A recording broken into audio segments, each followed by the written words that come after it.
Moving on, talking of trouble, dark storms have clouded the cricket world once again. And yet again, it's the menace of fixing that's bothering the cricketing fraternity. The venue this time is Colombo and the target is the World T20. Here's a special report from Ground Zero. Call it cricket's dark underbelly or the ugly side of the gentleman's game. The menace of fixing has reared its head once again.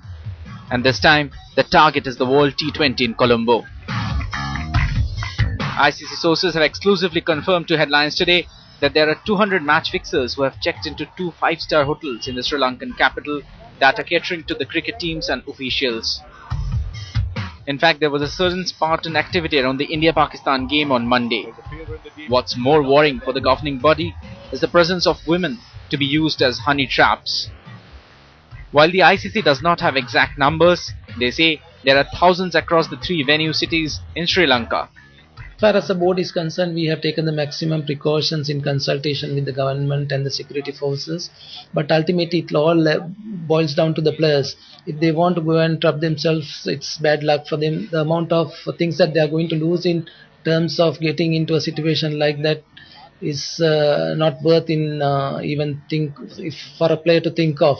So in my view, it's players' responsibility versus support from the host nation, and we have done our best in terms of securing their security and various other aspects. The ICC have alerted all the teams to immediately inform them in case of an unwanted approach. The Indian players too were briefed on Tuesday. The men in blue were handed out a list of directives which clearly states that no person would be allowed in the rooms. In fact, no direct calls can be made to players' room, while cricketers can't carry their mobile phones to stadiums even in switched off mode. Players' agents have also been barred from access to player rooms. Clearly, the ICC has sounded out the red alert. It's now up to the cricketers to show responsibility and thwart the lure of fixing. Find him somewhere because he's gone hiding for too long. Aware of the growing threat of honey traps being used by the betting and fixing mafia, the International Cricket Council and the host board is taking every measure to ensure the anti-cricket elements are at bay. But the onus of ensuring an incident-free World 2020 truly lies on the player themselves. In Colombo with camera person Siddharth Safai and Shweta Singh, Sundar Iyer for Headlines Today. Right, let's go across first to Sundar himself. Sundar, it seems like the directives are stringent enough, but give us your assessment. Do you think that the precautions and the security measures are enough to ensure an incident-free World T20?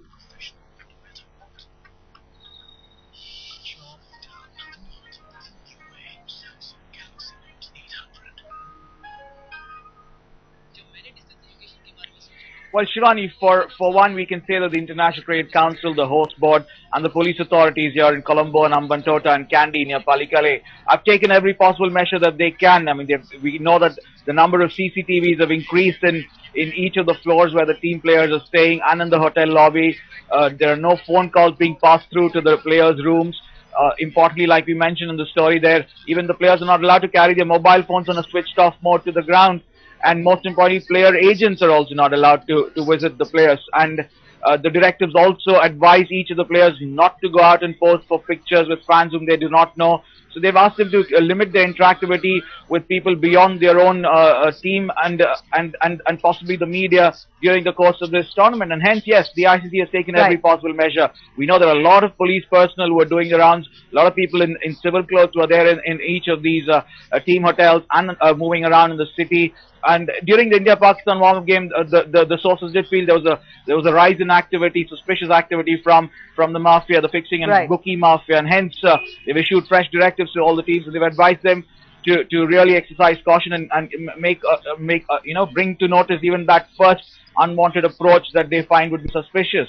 So yes, right. But the reality of today's cricket is definitely that you have to live with the shadow of fixing on it, Nikhil, and this is where perhaps the exercise that the ICC and the ASCU carry out of just making the players more aware and teaching them just how to make sure that they don't become traps. This is where all of that will be tested, because ultimately it's the players' responsibility. Yeah, it makes a lot of sense when the ICC and the anti-corruption unit of the ICC look to educate the players. I think that'll make a big difference. And since they're the governing body of cricket, I think they need to go out there and take every possible step to make sure that this betting and fixing mafia is nowhere close to the players, and will try and eradicate any sort of misdoings. Absolutely, but at the end of the day, it just is becoming a huge reality that cricket has to deal with. There's always going to be a threat. Sundar and Nikhil, thanks a lot for joining us. Looking forward to hearing from you again.